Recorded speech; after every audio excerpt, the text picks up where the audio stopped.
Hello everybody. My favorite place in the whole world, it is the most peaceful place ever.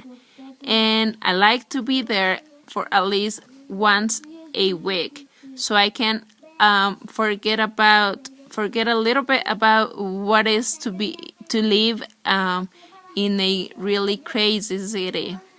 This place it is located at San Juan de Aragon, Mexico City.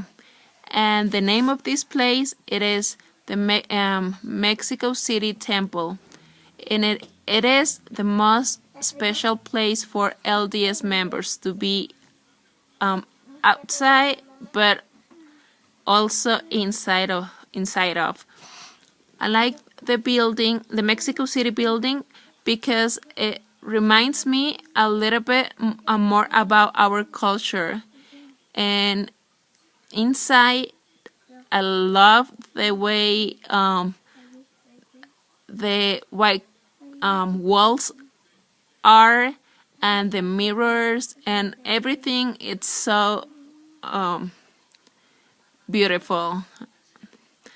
This place that I like to be at reminds me that I am a really child of God and that I am special.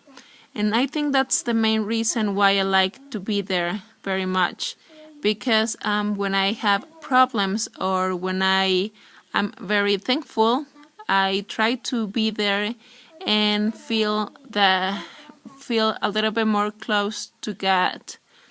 The building, it is amazing, and that's pretty much what I wanted to share. So I hope to hear from you soon. Take care. Bye.